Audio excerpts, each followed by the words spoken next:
Go live. Hi, I'm Tasha Sims. And I'm Marc Caron. And this is Conscious Living Radio. Of course, the station's still on lockdown, so we're recording on Facebook Live. And then brilliant Marc puts it on the station on Wednesdays, 6 to 7 p.m. Also on our YouTube channel and also on consciouslivingradio.org as a podcast, so you can listen to it anytime. So today, Sarah Mayne is our guest. She's a Sanskrit scholar with a particular interest in the wisdom of Sanskrit as a means of life mastery. So previously she was a teacher, a school executive. Today, she's a transformational and executive coach. She began her spiritual journey at a really young age, the age of 10, was doing mantra meditation, other spiritual disciplines, and by 13 was studying Sanskrit. And then in her 20s was teaching self-awareness, philosophy, meditation, and recently put it all together in a book called Conscious Confidence. Use the wisdom of Sanskrit to find clarity and success. And she's created a practical program to help us also do that, increase our coping skills and our confidence and find clarity and success. So welcome to the show, Sarah. Thank you very much. It's lovely to be here. You're a brave one. You're in Australia, up at 6 in the morning, which means you probably got up at 5 going, I'm doing a radio interview. I've got to have it together. Welcome. Thank you very much. Well, I am doing a radio interview, but I had to be dressed for you. So you're only dressed to the waist? No, I'm fully dressed. It's a psychological thing. I couldn't know that I was still in my pajamas from the waist down. It just doesn't work for me. I've got to be dressed. I totally get you. I couldn't do it either, but I do it with bare feet all the time. Like that's my joys. I don't have to do the big shoes thing, which is always, when you're in the real world, shoes. Okay, let's dive right in. So Sanskrit is a unique ancient language, and many of our English words are based on it. But what makes this language so transformative, giving rise to it being called language of the soul or the enlightened universal language? What is it about Sanskrit that does that? Well, how long have we got? An hour. I mean, that is an amazing question. Thank you. It's called the language of the universe. One of the many descriptions of it is the language of the universe, and it is our language, or the language that best reflects, most perfectly reflects the universe itself and how it works. And I can go into detail about that, but that statement is a practical fact once you go into the etymology. And I think I was introduced to Sanskrit at a youngish age, and I just loved it from the get-go. And then once I started being introduced to this sort of the etymology and the wisdom in it and the importance of connecting with that, it was just, to me, it was just genius, brilliant, magic, just unbelievable that this could be the case. Mm-hmm. The word Sanskrit, or in fact Sanskrita, the actual word in Sanskrit is Sanskrita, means pure and perfectly formed. And one example that I would give you is when we're actually still and we connect, we have that still small voice within, we just know. And it's beyond the chatter of the normal mind that we walk around with and use every day, or it uses us sometimes. Mm-hmm. We just know, and that, we call it a voice. That voice never leads us astray. It's always absolutely accurate. It doesn't force, it doesn't push, it's spot on. That knowledge and that what that voice contains is always pure and perfectly formed. So I would say that that is Sanskrita. So that's an aspect of Sanskrita as the universal language. And then, of course, there is the language that has the dictionaries and the written works and the chanted works and so on and so forth. And that's almost like a reflection of that pure and perfectly formed universal voice, which we all know and is utterly practical. So how did this language come to be that could access this universal voice?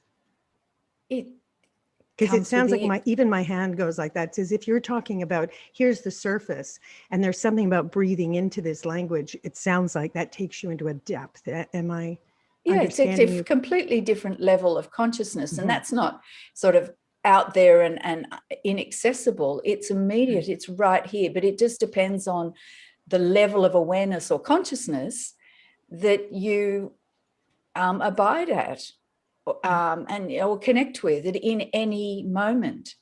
I would say Sanskrit, that universal language, comes with the universe. I mean, we literally, when we speak the language that we're speaking, we literally speak ourselves, our world, our experience into existence every moment with the language that we use. Mm-hmm. And I was always taught, you be very careful about the language that you use, the actual speech that you speak, because that's a reflection of the words that you have in your mind. And we all know, the power of self-talk these days, that, that awareness is around, that you need to be aware of the words that you're speaking to yourself in your mind, because they actually create your existence, your experience. Sound is creative, and to that end, that's the astonishing thing about Sanskrit. It never ceases to amaze me. I could say to you something like, may all be happy. There's a prayer, may all be happy, may all be without disease. May all creatures see only good things and none be in misery of any sort. That is a very traditional universal prayer. It's a very beautiful one. So I can say that in English to you, and then I can say, Sarve bhavantu sukhina, sarve santu niramaya. Right, that's just two lines. If you listen to that, that has a completely different effect. A resonance. The sound of it itself conveys the meaning, without needing any intermediary thing. I mean, it's helpful if you know what the words mean. So that's the thing about Sanskrit. And then the very grammar itself is sheer genius, because like English, we take a word like table, that's an object. It's in English grammar, that's a noun, it's an object. So it's based on a thing.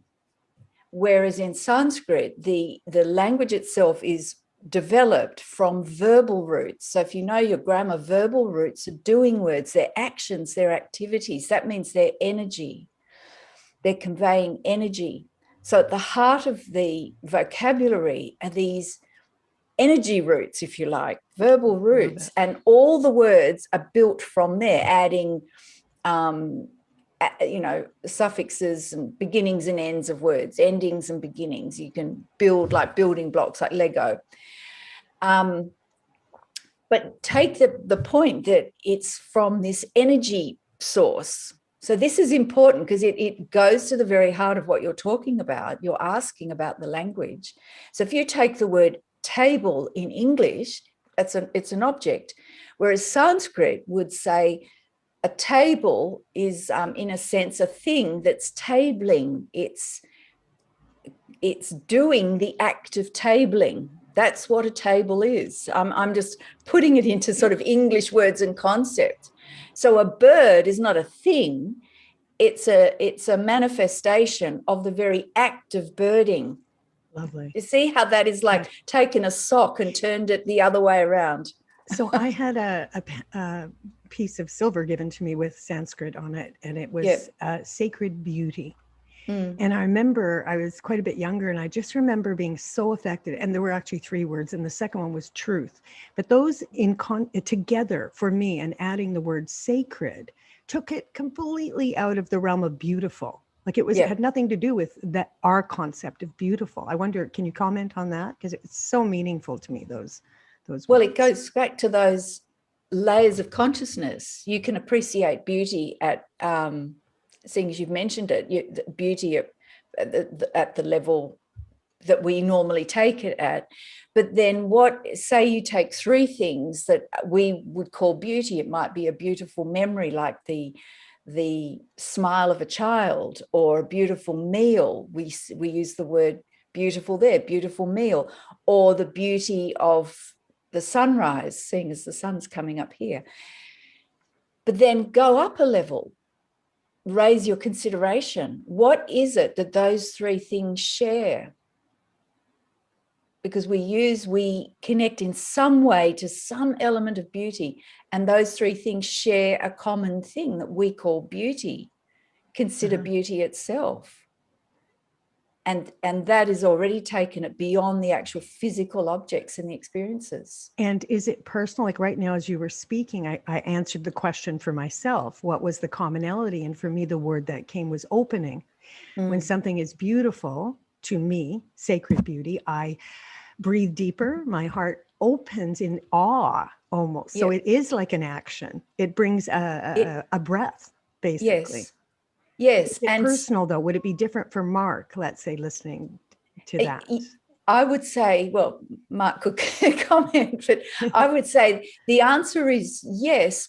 And that's what's beautiful again, in that your experience is unique to you and my experience is unique to me. In fact, there was a 14-year-old girl just the other day in relation to this very example, when she was considering three things that were beautiful, exactly that exercise, she said the common thing to her was they were things that gave meaning to her life. And that's a 14-year-old's experience at that time. And that's beautiful, just that statement. So that's the wonderful thing about Sanskrit, is that very activity gives us that experience, and Sanskrit reflects that through the fact that the language is based on these verbal roots. So it's an experience, like rather than just a bird that tweets and flies, it's that very activity of birding manifested in that form. So a bird is birding, a table is tabling, and that's just one way that Sanskrit actually reflects so purely and accurately how things actually are. And it's alive, rather than just going around the world with your eyes falling on objects. It actually reminds you constantly that what you're seeing is dynamic energy manifesting. Beautiful. And then it wakes you up, because you have to be very careful. Otherwise, be careful what you manifest. And I'd say we all know, or my hope would be that most people know, that the meaning we make of anything colors our experience of it completely. So I'm just wondering, can we delve into some deeper meanings, specifically, starting with the title of your book? So conscious confidence, it's called. Let's start with that. I mean, most people think of, confidence as a self-assurance arising from an appreciation of one's own abilities or qualities. So what happens when you add the word conscious in front of confidence? And maybe you could reflect on the Sanskrit meaning of confidence. Yes. Confidence is often really conditional. And that's why the word conscious is very important, because real confidence is not dependent on the conditions being right. The situation will be what it is at any given time, and that's constantly changing in the universe. It's dynamic and constantly changing.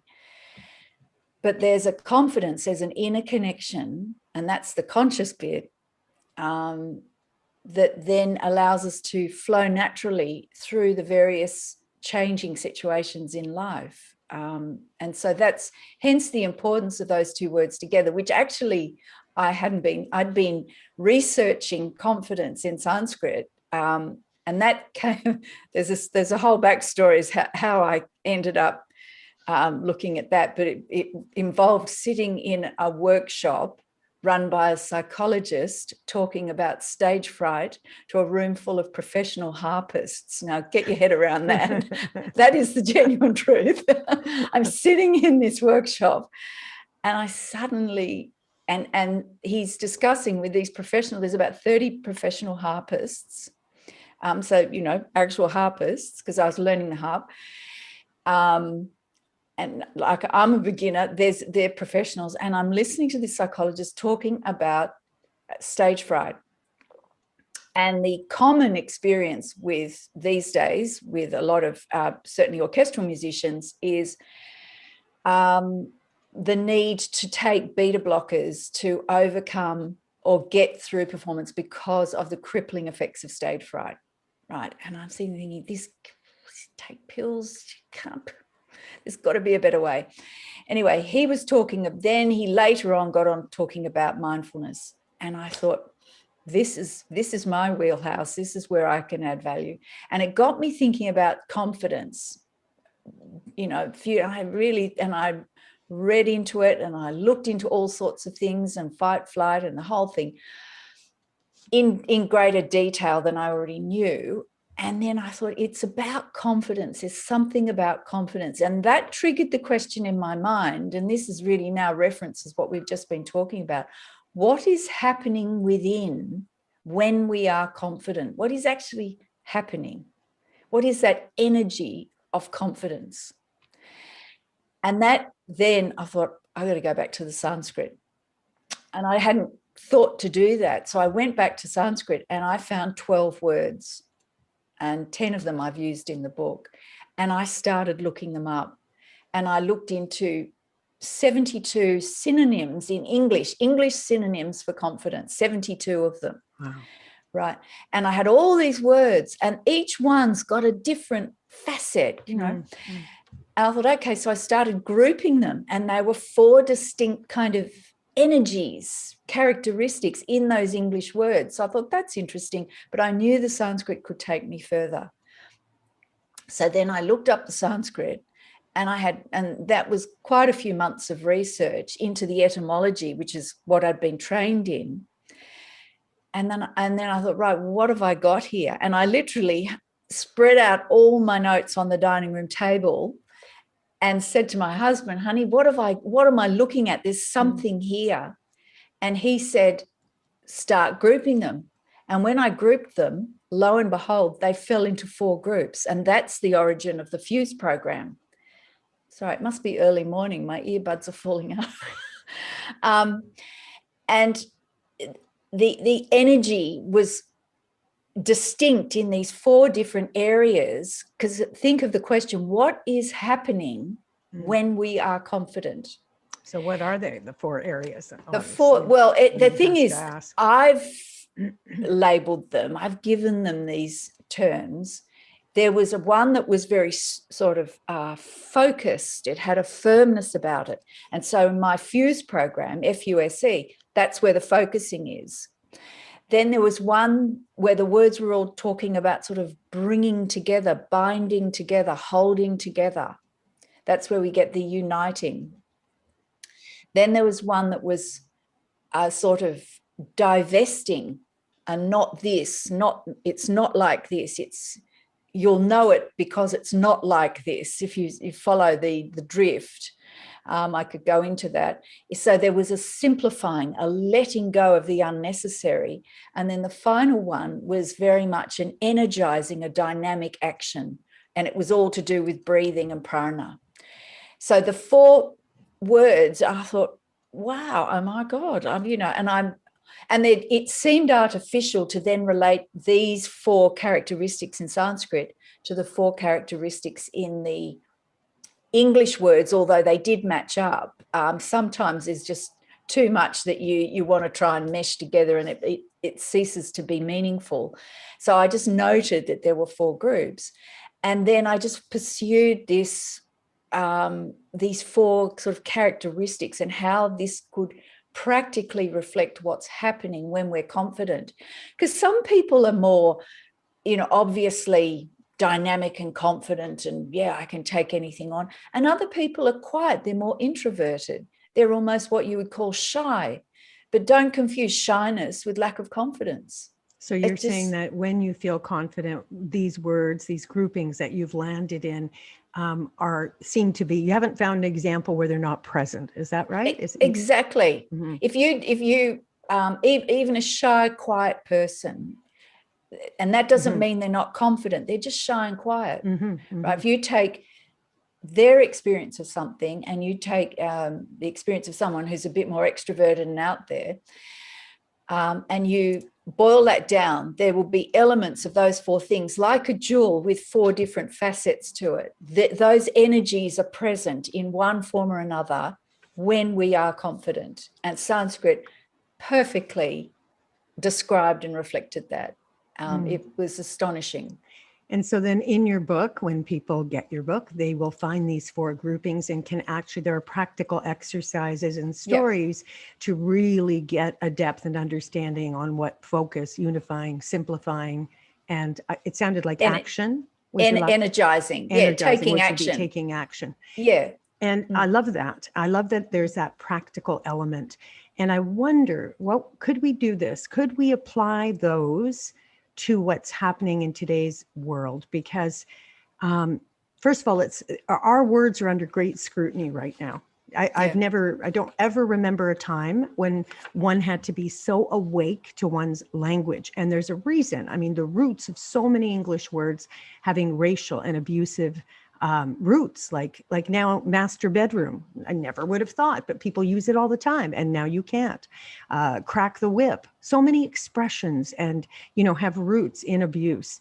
And so my question is, globally, when you look at what's going on in applying focus, unifying, simplifying, and energizing, I'm going to pick the trial that's on right now.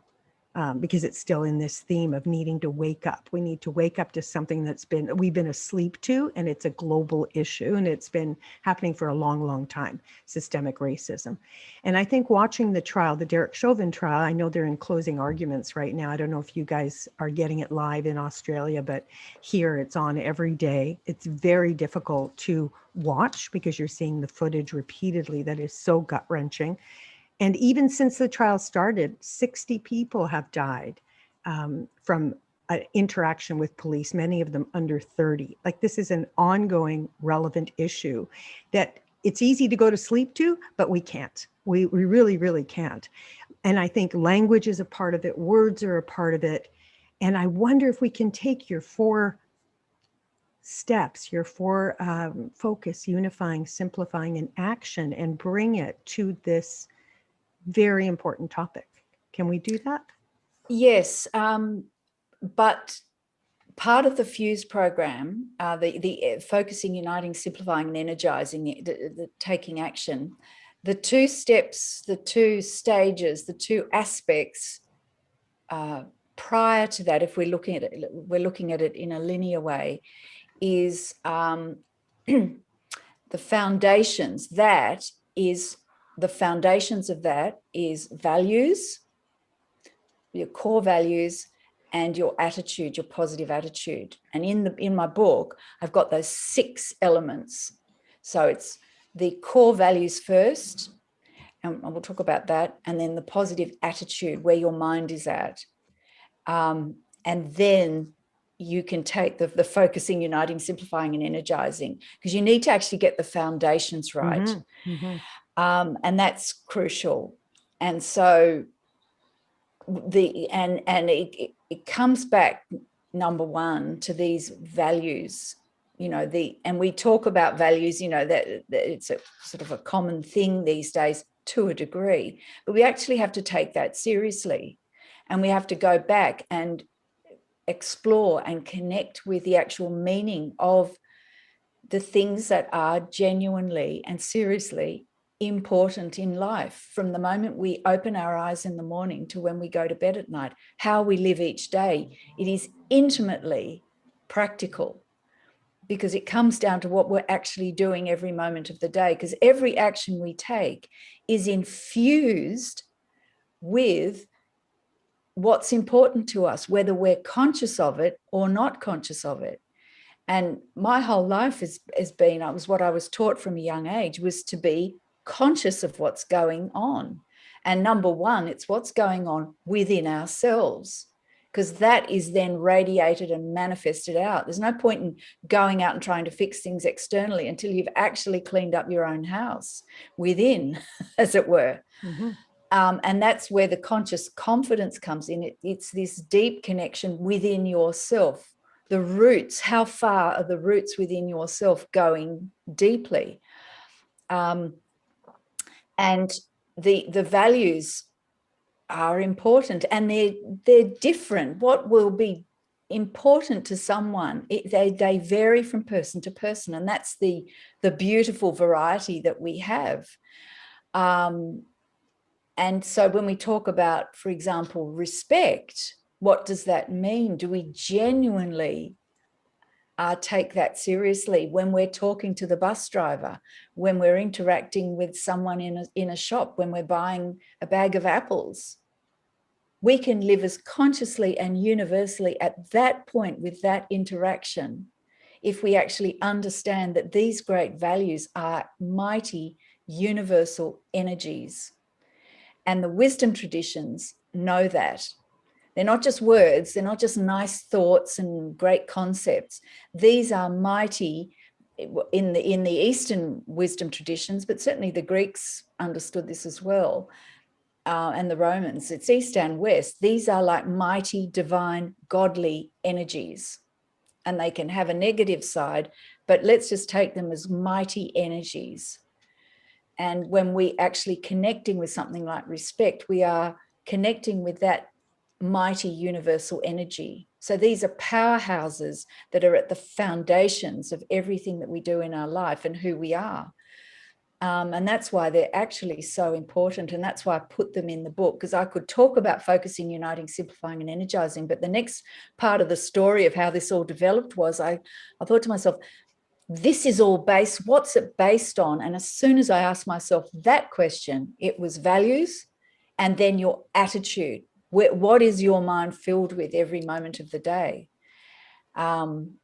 And when I looked up attitude and values in Sanskrit, that was a revelation to me because I'd never done that before, of all the research I've done and so on. And values, in Sanskrit, there were two words in Sanskrit and they had a sort of complementary aspects. One was roots and foundation, and the other was that which you honor. So it's roots and foundation and that which you honor, and the honor that you hold in your heart for something. And the example given is like an honored guest that you welcome into your home. And you think if you have a special guest coming to your home, you get the best out, you give them the best chair, you take care of every need that they would like and that they have. Right, you really honor them. Well, just what are you honoring? If you take your heart as your home, what are you welcoming in and honoring and giving the best of yourself to in your heart? And you are doing it, well, it'll either be conscious or unconscious. Better that it's conscious. So I just want to, we're talking about values before we move into focusing, and I truly get why it's important and how it will guide you. It'll be like your little North Star in terms of how you do the rest. But what occurs to me is what happens when it appears that values are in conflict. Right now, when I look out at the world, I see people standing for freedom. Now, freedom's a beautiful thing, but there's a polar opposite side thinking it means, therefore, the consideration of the collective. You're free as an individual, and another side is going, well, wait a minute, what about us as a whole? And it feels very polarized out there. So maybe you could comment on that, because in my world, I don't know how, if I'm truly in alignment with that voice, values don't conflict. That's not where they conflict. It's somewhere else. So I wonder if you can comment. Well, that is the issue. It's levels of consciousness, it's levels of awareness, and it genuinely and practically is that. And that's being played out in that there's language you can use and language you can't use, and values that appear to conflict. That is an indication of just a level of energy. And there are always higher levels of energy, because as you say, when you're in alignment, all those differences, those conflicts dissolve. And all the time, in every moment of the day, we want to be aiming to raise the level of consciousness within ourselves and then with our interactions, so that we're not dwelling at this level of conflict and division all the time, which is there. It's all, the universe contains everything. It's just what level you want to dwell in and dwell at. So it's a practical issue to clarify within yourself and find that point of unity. And that's hence the focusing, uniting. It's the second bit of the fourfold energies of what I call the fourfold energies of conscious confidence: focusing, uniting, simplifying, and energizing. The uniting is finding that commonality, finding that point. And it's in every situation. And I've put simple exercises in to start opening that up within ourselves, opening up that consideration, so that we don't dwell at the level of separation all the time. It's perfectly possible, but it takes work. And that's the sticking point. It actually takes work. Yes, that 4-letter word, work. That's I used to say to the kids I taught, sorry, it's going to take some work. Starts with W and ends in irk, but it's work. You're going to have to work at this. It doesn't just fall from the sky. So how do you work at it? Finding peace when there's something that actually requires, I believe, requires also an action, speaking out. I mean, I don't think it's meditating on a mountaintop that's going to change everything. And yet I totally hear you that it's got to change inside, or nothing will, it can't just be external venting. That won't do it either. So how does one step toward a situation and knowing what is the right thing to do when it is so disruptive to one's peace and to others as well? Well, you have to start with where you are. You can't start anywhere else. And that is not a trite statement. That is a practical exercise to start with where you are. Sitting here right now, are you at peace and unified within yourself? So that's not going and meditating on a mountain. That's starting where you are right here, right now. Do you continually come back to that point of awareness when you're moving about your day? Because that's being where you are right now. So that's number one. That's important. Are you dwelling with states of division within yourself, healing yourself or purifying yourself or clarifying any states of division within yourself? And that's an ongoing, and it's work. It actually takes conscious effort to choose one thing over another. And the spotlight doesn't go off. Once you turn it on, it's illuminated. And that's illuminated. You keep noticing. And it is constant. Yeah. And there's actually a discipline that, sages engage in, certainly in the Eastern traditions. Oops, I've just moved the camera.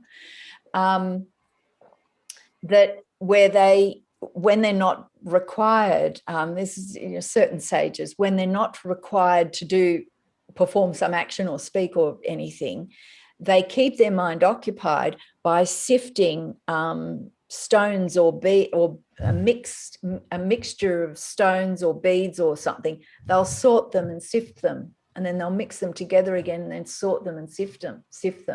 And it's just reminding them to always be sifting through the confusion, the mixture of what we call daily life, and coming back to that purity of consciousness, of awareness. And that's not some spaced out existence, God forbid. It is intimately practical. So to your answer, to your question, it's number one, it's being awake and aware. It's waking up and finding the points of conflict within ourselves and bringing those to unity, finding the commonality, the uniting point.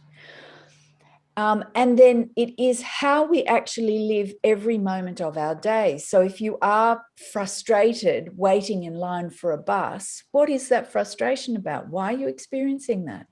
Why is waiting for a bus frustrating? you know, you have to look into that and find out what's going on. And that's not some sort of big psychological exploration. Asking yourself, why am I experiencing this experience of frustration, waiting for a bus, for God's sake, right? How you speak to people, how you actually say you're handing someone a cup of coffee. Do you hand it with care and love, being conscious of every action that you take? This is actually transformative.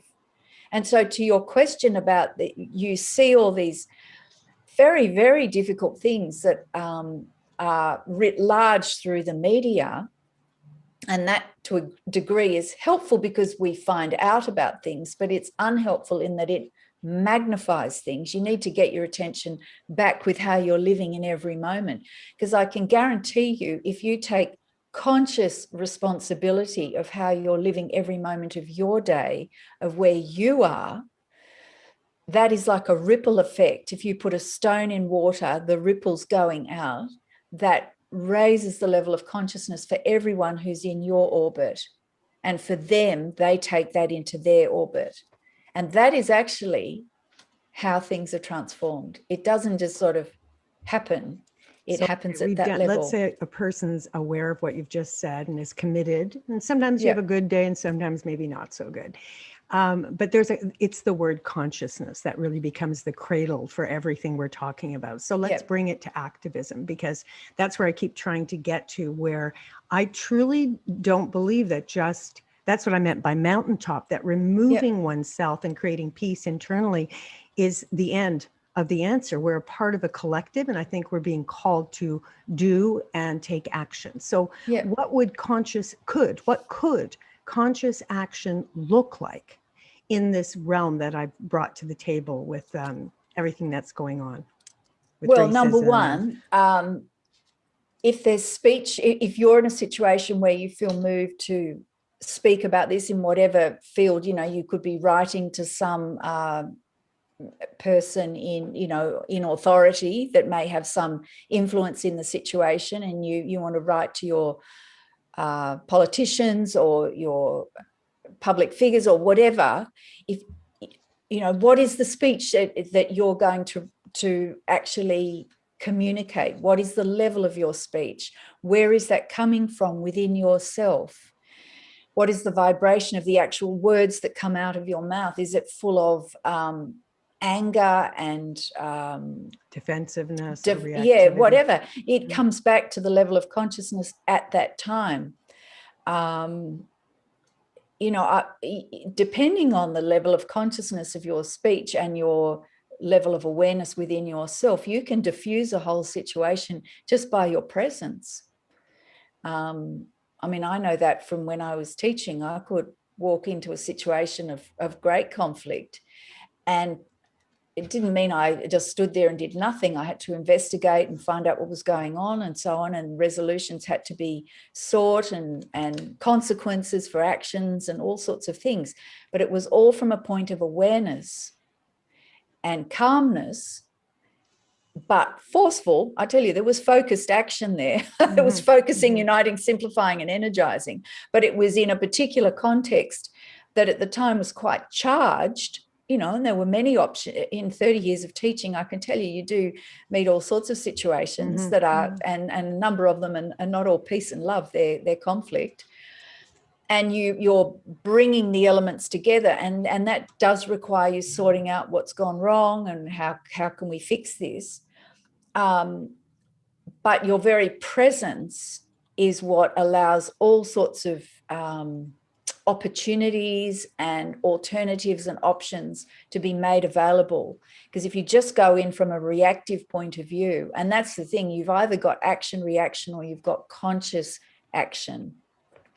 And then, you know, if you're just reacting, you're just recreating the same situations, frankly. And I want to add in, if you're not reacting, so it's like a passive acceptance, that's still a reaction that needs exploration and examination, because that is sanctuing the situation if you don't speak. And I see that a lot, where people just allow other people to get away with things or say things, like even in friend groups, because if you speak, you are going to be disturbing whatever it is, whatever, we seem to value this, don't rock the boat, keep it sunny and light and lovely. And, that's much more palatable for most people. And so, being. And look, and courage is required.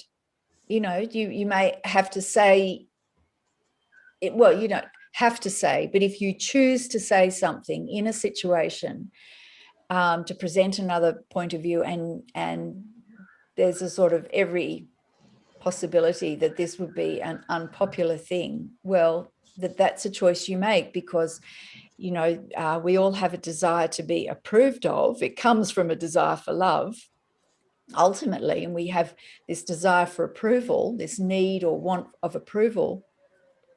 But if there's something to say, then you have to put aside that desire for approval, because that's a limit in the situation to what actually needs to be said or needs to be done in order to bring about a resolution.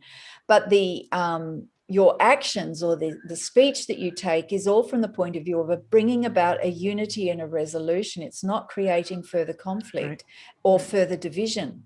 Now, that again, that comes back to your state of awareness, because if you're divided within yourself, that's what you will manifest. And in alignment with your core values, which you started with a while back, right? That to me is when you know when to speak, right? If you're standing, you don't stand for consideration, kindness, or respect, whatever it is, one day and then not the next. It's a part of who you are.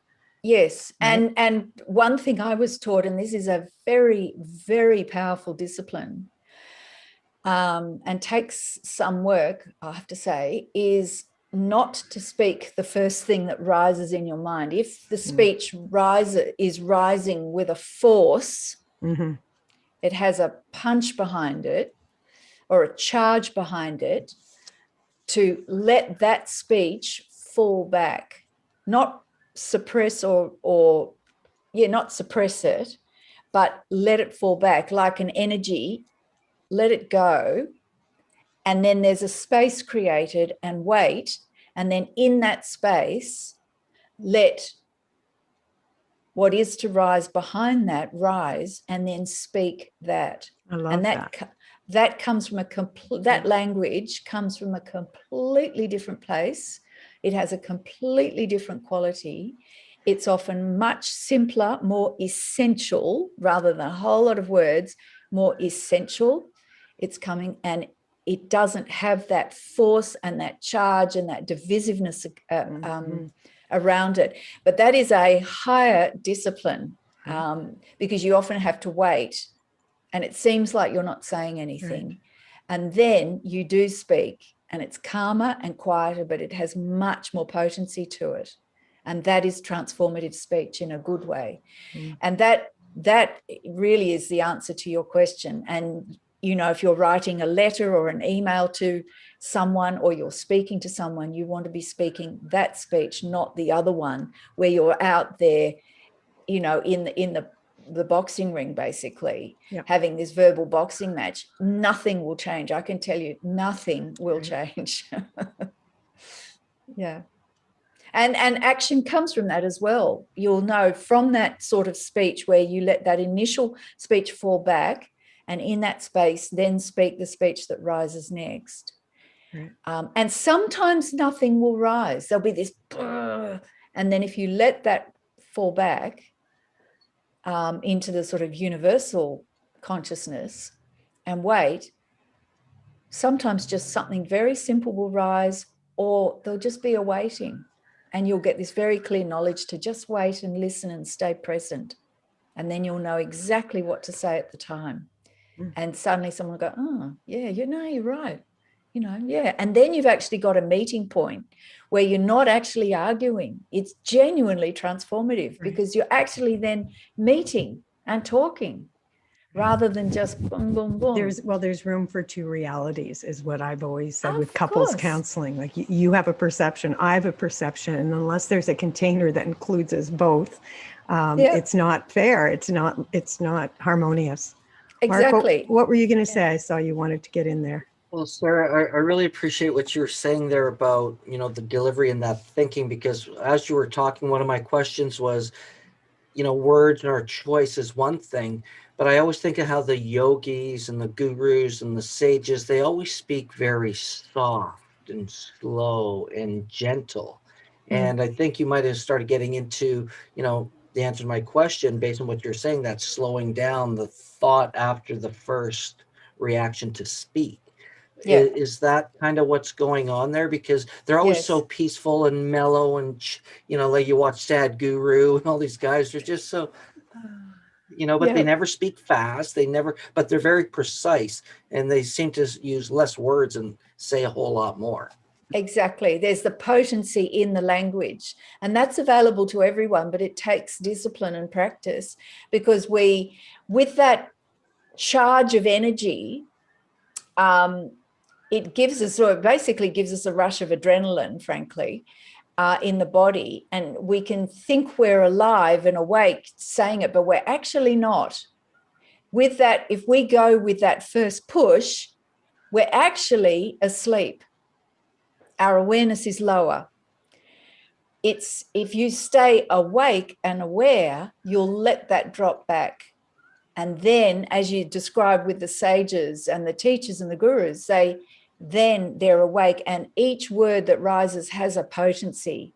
It's not just blah, and I did that with my students a lot. I'd say, now just calm down, just wait, because they were, and especially if they were angry at someone who'd done something, just calm down.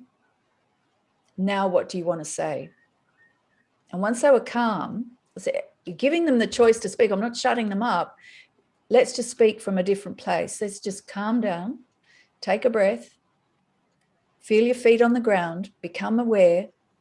Now, what do you want to say? What is the actual issue? And they'll be able to express it clearly. And then we get the actual issue that needs addressing. So to Tasha's point, there are problems, there are issues. That's life. It happens. It's not all, peace and love all the time, so to speak.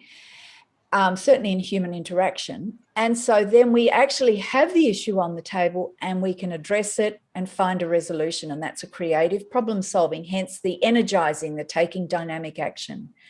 It's actually taking action. But it's from this point of view of this calm, peace, and that is not a sort of inert state. It's full of knowledge. And so we know exactly what to say. And that knowing is not coming through our normal thought processes in our head. It's a knowing from a much deeper point of view. And that's all covered in my book. It comes through the buddhi, actually, if you want to use the Sanskrit. It's not just coming from our manas and our chattering head. It's using the whole part of our mind and heart, our whole self, bringing our whole self to the table, to the situation. And that's where the real resolutions arise, be it big global issues or individual thing, or dealing with two kids that are fighting in their bedroom about who gets the bigger chocolate ice cream. It seriously, it comes down to that present moment. And the resolutions in whatever situation we're in come from that, the language that we speak. And so that's why you need the foundations of the values and the attitude. And where our mind is, and understanding how that works. And So go on. We only have a few more minutes, so I want to make sure that listeners know where to get your book and any upcoming events that you've got. Before we go into that, I can't hold back, or I don't want to hold back, because I want to honor my teachers who are not Zen types. Two women who I looked at in awe, and I went, oh my God, you reflect me. So the consciousness was there, but they weren't gentle. I wouldn't use the word gentle. They were passionate. They were intense. They were fire energy. And that is what served me in my awakening. So I just want to say, Marc, you were saying it means that's, so gurus talk in a certain way, but I couldn't relate to gurus. I could relate to these teachers because they were awake in a way I understood. So let's not make it about personality. Consciousness, 100%. I love that pause and that knowing, but it can be delivered as fire. And if that gets through, then that gets through, right? Yeah, I think, gurus are portrayed like that, but trust me, there was some historical gurus that were very fiery, and I can tell you my teacher had some fire in him as well. Use your voice, you know. Yeah. If there's a situation and you need to speak, use your voice. And I tell you, in 30 years of teaching, I tell you, it wasn't all peace and love. You know, you had to come in with some fire. But it doesn't matter whether you're expressing fire. You know, it's like a lioness growling at her cubs, or you know, it's not all sort of patting them nicely. But the thing is, that is used to and in wisdom terms, it is used to burn out the ignorance. It's that fire is used to purpose, because fire, remember, can warm and light and illuminate, and it can burn and destroy. Fire has those two aspects, and it's a case of how it's used in any given situation, and it comes back to your level of awareness. But if used well, it can cut through a whole lot of things, and we need that. We all need that. Okay, let's get to your upcoming events and where they can find more about you and your book. Well, thank you. If you go to my website, consciousconfidence.com, that's got everything about the book and upcoming podcasts. And I'm actually sort of starting a new venture, which is parlaying off this, which is called Damayanti for Your Soul. And it's going to be a whole series of podcasts and things specifically related to the soul, strengthening the soul, nurturing the soul, connecting, speaking to the soul. And it's coming from the Sanskrit word Damayanti. So I'm going to be working on that, and you'll find out more, and it'll be in consciousconfidence.com. And my book's there, and I've got more podcasts coming, and you can also go to my website and find archives of podcasts I've done, and I'm working on a second book, and Lovely. Well, I really enjoyed having you on the show, and all of this will be available on consciousliving.org after it airs on Co-op Radio 100.5 FM Wednesdays 6 to 7 p.m. And it will also be on our YouTube channel. Right, Marc? Yes, it will. It's actually on there right now. Oh, you're so ahead of the game. No, well, my tech game, one of the benefits, my tech game's getting better and better all the time. So, but yes, Sarah, I just want to thank you as well for joining us and honor and acknowledge getting up bright and early in Australia at 6 o'clock in the morning to be on our program. So thank you very much. Thank you very much. And thank you for the opportunity. I really enjoyed it. Thanks, Sarah. And bye, everyone. Have an incredible day.